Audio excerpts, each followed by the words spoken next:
California, the Golden State, known for Hollywood, Silicon Valley, and endless sunshine. But what if we told you that for decades, parts of this massive state almost broke away entirely? Hidden in the forests and mountains of Northern California, communities once felt ignored, exploited, and abandoned by Sacramento. From dreams of the state of Shasta to the dramatic highway protests of the state of Jefferson, when most people think of California, they picture palm trees, Hollywood lights, or Silicon Valley's shining glass towers. But far away from Los Angeles and San Francisco, in the rugged mountains and forests of Northern California, lies a very different story. One of frustration, forgotten promises, and dreams of independence. From the very beginning of statehood in 1850, California was an enormous, unwieldy territory. The gold rush had drawn thousands of settlers northward, while fertile valleys in the south promised booming agriculture. But as railroads, shipping routes, and political power clustered around San Francisco and Sacramento, people living in the far north began to feel the cracks forming. For miners in Siskiyou County, loggers in Trinity, and ranchers near the Oregon border, life was grueling. Roads were unreliable, supplies were costly, and hospitals were scarce. Yet they watched as Sacramento used tax dollars from their land to enrich cities hundreds of miles away.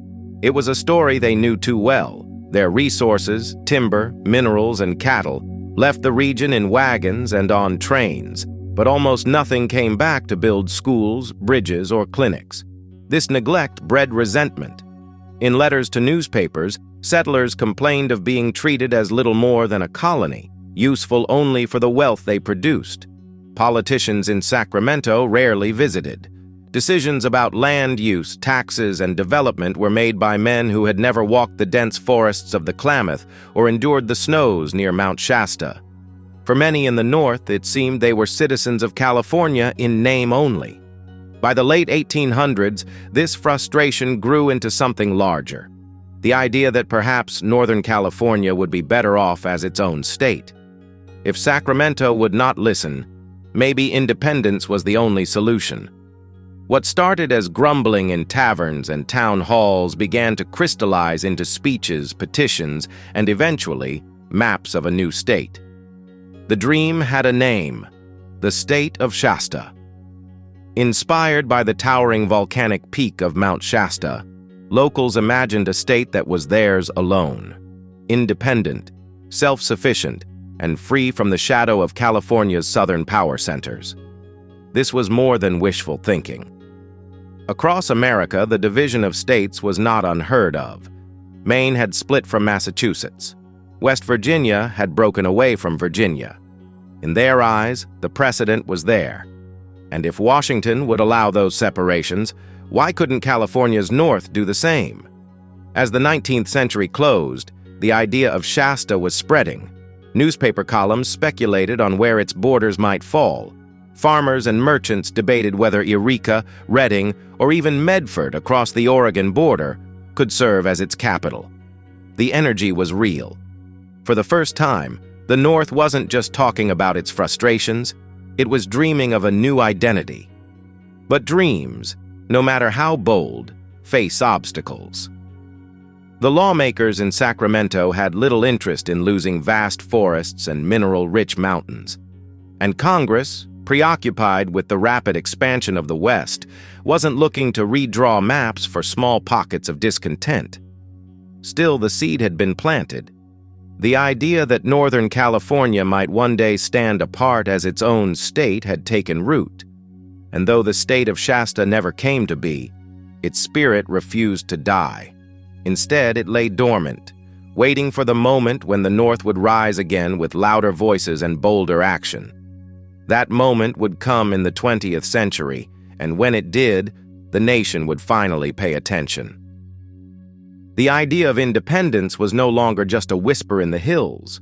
It was beginning to take form. By the turn of the 20th century, Northern Californians who felt ignored by Sacramento were rallying behind a bold proposal, the creation of the state of Shasta. Named after the towering, snow-covered Mount Shasta, the proposed state was more than a line on a map. To locals, it represented identity, pride, and the promise of self-determination. Shasta was a mountain they saw every day, a reminder of their resilience. And now it became the perfect symbol for the future they wanted to build. For generations, these northern counties had been the workhorses of California's economy. Lumber from the endless forests built cities to the south. Gold, copper, and silver were pulled from the mountains and shipped away. Cattle ranches provided meat, and rivers carried timber down to mills. Yet the communities that fueled this prosperity were left in the dust. Roads crumbled, hospitals remained few and far between, and schools lagged behind. It was an injustice that residents could no longer ignore. Editorials in local newspapers grew sharper, accusing Sacramento of treating the region like a colony. Writers argued that while California's politicians were happy to tax their timber and minerals, they had no interest in returning even a fraction of that wealth to improve the lives of the people who lived there. Some drew bold comparisons. Just as the American colonies had once broken away from Great Britain, perhaps it was time for the North to break away from California. Maps began circulating, sketched by hand, showing the imagined borders of the new state. Some versions included counties from southern Oregon, where citizens faced the same neglect from Salem as their California neighbors did from Sacramento. Others suggested that towns like Redding, Eureka, or Medford could serve as the capital of this new frontier state. Suddenly, places that had been little more than specks on California's vast map were being imagined as the beating heart of a bold new experiment. The vision of Shasta was not just political. It was deeply practical. Advocates believed that independence would allow them to reinvest their own tax dollars directly into their communities. Highways could be modernized, drawing in new settlers and trade. Schools could be built, preparing the next generation for more than mining and logging. Industries could flourish under local laws that prioritize the needs of the region rather than the demands of distant cities. Still, the legal roadblocks were daunting. To carve a new state out of an existing one required approval not only from the California legislature, but also from the U.S. Congress. Neither body showed much enthusiasm. Sacramento dismissed the calls for separation as noise from a thinly populated, rugged corner of the state. And in Washington, D.C., lawmakers had little appetite for reshaping the map yet again, especially for a region that lacked the population or political clout to command attention. Despite these challenges, the dream of Shasta refused to fade. It became a point of pride for Northern Californians. Proof that they were not willing to accept their fate in silence. Even if the state never materialized, the idea alone was powerful. It signaled that the North was awake, that it demanded respect, and that its people would never stop searching for a path toward self-determination. By the early 20th century, the momentum behind Shasta began to cool. The editorials slowed, petitions gathered dust, and life returned to its familiar rhythms of hard labor and quiet frustration. Yet beneath the surface, the desire for independence lingered like glowing embers. All it needed was the right spark, the right moment of outrage, to ignite once again. That spark arrived decades later in the 1940s. And this time, the movement would not be limited to newspaper columns and idle talk. This time, men with rifles would block highways, flags would be raised, and an entire region would declare to the world that it was done being ignored. The state of Jefferson had been born. By the 1940s, the frustrations that had fueled the old dream of Shasta had not gone away. They had only deepened. Roads remained poor, bridges were scarce, and communities in the far north still felt abandoned by Sacramento. But this time, the complaints were not just words in newspapers. Northern Californians, joined now by their neighbors in Southern Oregon, decided it was time to take action. The new dream had a fresh name: the State of Jefferson. Unlike Shasta, which was tied to a single mountain, Jefferson drew its strength from an idea: independence, defiance, and a willingness to break away from the status quo. The name itself was chosen carefully. Thomas Jefferson, America's third president, had been a visionary who dreamed of a nation that stretched westward into new lands. His name symbolized boldness, liberty, and a willingness to chart a new course. The movement gained traction quickly. Farmers, miners, and loggers from across the rugged border region rallied behind it. In their eyes, Jefferson would not just be another state, it would be a declaration of dignity. By combining rural counties from both Northern California and Southern Oregon, the new state would create a community bound by shared struggle and shared neglect. Local leaders staged rallies, gave speeches, and printed pamphlets. But words alone were not enough. In November 1941, Jefferson supporters staged a dramatic display that captured national attention. Armed men, dressed in jeans and work shirts, set up roadblocks along Highway 99 and Highway 199, the main routes in and out of the region. Motorists were stopped, handed pamphlets, and told they were now entering the state of Jefferson. The message was clear. This was no longer idle talk.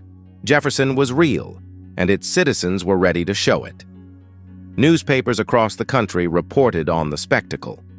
Pictures of rugged men holding rifles at roadside checkpoints spread across front pages, and suddenly the grievances of a forgotten region became part of America's broader conversation. The movement even unveiled its own flag, 2 golden X's on a green background.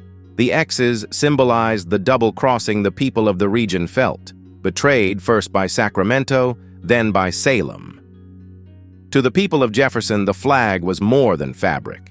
It was a symbol of identity, rebellion, and the hope of a new beginning. On December 4, 1941, Eureka, California, was chosen as the provisional capital. In a courthouse ceremony, Jefferson leaders proclaimed their independence and vowed to continue their protests every Thursday until their voices were heard. Spirits were high, and for a brief moment it seemed the impossible might just be within reach. But history had other plans. Just 3 days later, on December 7th, the Japanese attacked Pearl Harbor. Overnight, the nation's attention shifted entirely. America was at war, and the dreams of Jefferson vanished into the background. Highways that had been blockaded were now needed for military transport. Newspapers that had reported on the rebellion now filled their pages with headlines about battleships, aircraft, and the Pacific Theater. The state of Jefferson faded as quickly as it had risen. Its leaders returned quietly to their towns. The flags were folded, the pamphlets stored away, and the Thursday protests ended before they had truly begun. To many, Jefferson became a curious footnote in history, a reminder of how quickly local grievances can be swallowed by global events. And yet, the spirit of Jefferson did not die. For decades afterward, the idea would resurface, sometimes as a joke, sometimes as a protest, and sometimes as a serious political movement. Each generation in the far north carried the same frustration, the sense that their land was rich, their labor was valuable, but their voices went unheard. The rebellion of 1941 had lasted only weeks, but its impact endured. Jefferson became a symbol, not of success, but of defiance. And though the rifles were put away and the roadblocks dismantled, the idea remained alive, waiting for another chance to rise again. Though the original Jefferson Rebellion of 1941 fizzled out in the shadow of World War II, the grievances that inspired it never disappeared. Decade after decade, the idea of Jefferson would rise again, sometimes as a serious political effort, other times as a cultural symbol, and often as a reminder of the persistent divide between rural and urban America. In the 1960s and 1970s, rural discontent across the United States began to grow. Cities were booming, suburbs expanding, and yet small towns in the mountains and valleys of Northern California and Southern Oregon felt increasingly irrelevant. The people of Jefferson began to dust off their old flag with the 2 golden X's and raise it once more at county fairs, parades, and town meetings. What had once been a dramatic protest in 1941 became a badge of local pride, a way to say, we are different, we are forgotten, but we are not silent. By the 1990s, the Jefferson movement had shifted from cultural pride back into political action. County boards in Northern California began passing symbolic declarations of separation. Some even voted to withdraw from California entirely, though these resolutions carried no legal weight. Still, they sent a powerful message. The frustrations of the 1940s had never gone away. The distance between Sacramento and the North was not just measured in miles, but in values, priorities, and representation. The early 2000s brought a new wave of Jefferson activists. With the rise of the internet, local groups were able to spread their message beyond county lines. Websites, newsletters, and forums connected citizens who once felt isolated in their small mountain towns. Suddenly, the idea of Jefferson was not just a local cause, but a movement with a digital megaphone. In 2013, Siskiyou County, the same region where the Jefferson flag was first raised, formally voted in favor of seceding from California and joining a new state of Jefferson. Other counties soon followed with their own declarations. Signs reading "Welcome to Jefferson" began popping up along highways. Green and gold flags waved from trucks, ranch gates, and storefronts. The dream had reawakened, louder than it had been in generations. Supporters argued that Sacramento had grown more distant than ever. Taxes were high, regulations burdensome, and yet rural communities continued to struggle with underfunded schools, crumbling infrastructure, and limited political representation. To them, Jefferson was not just history, it was a solution. But as before, the legal obstacles were immense. Creating a new state still required approval from both California and the U.S. Congress, a process nearly impossible in the modern political climate. Opponents dismissed Jefferson as a fantasy, a romantic protest that would never translate into reality. Yet, even without official recognition, Jefferson took on a life of its own. It became part of the cultural identity of the region. Local breweries used the Jefferson name. Radio stations adopted the symbol. Tourist shops sold Jefferson flags and T-shirts. For some, it was a protest. For others, it was simply heritage, a way to celebrate the stubborn independence of mountain communities that had never bowed to Sacramento's influence. The state of Jefferson became less about drawing new borders on a map and more about drawing a line in the sand, a symbolic reminder that these communities refused to be forgotten. Whether or not Jefferson ever became a real state seemed almost secondary. What mattered most was the story. The rebellion that had once seized national headlines in 1941, and the spirit of independence that refused to die. The story of the state of Jefferson is not simply about borders or politics. It is the story of identity, pride, and defiance. From the early whispers of Shasta to the dramatic highway blockades of 1941, and from symbolic county resolutions to modern flags flying on ranch fences, Jefferson has endured as a living legend. To outsiders, Jefferson might seem like a curiosity, a quirky bit of regional history. But to those who live in the rugged counties of Northern California and Southern Oregon, it represents something deeper. It is a symbol of resistance against being overlooked. It is the voice of people who feel forgotten by powerful capitals hundreds of miles away. And above all, it is proof that even the smallest, most remote communities can demand to be heard. The state of Jefferson is unlikely to ever appear on official maps. Congress will probably never carve out a 51st state in the mountains and valleys of the far west. But that may not matter. Jefferson's true power lies not in law, but in legend. It is a reminder that America's story is not just about great cities and powerful capitals, but also about the small towns, the mountain roads, and the voices that refuse to be silenced. In the end, Jefferson is not just a place that never was. It is an idea that always will be, a dream of independence, a symbol of rebellion, and a lasting chapter in the unfinished story of America.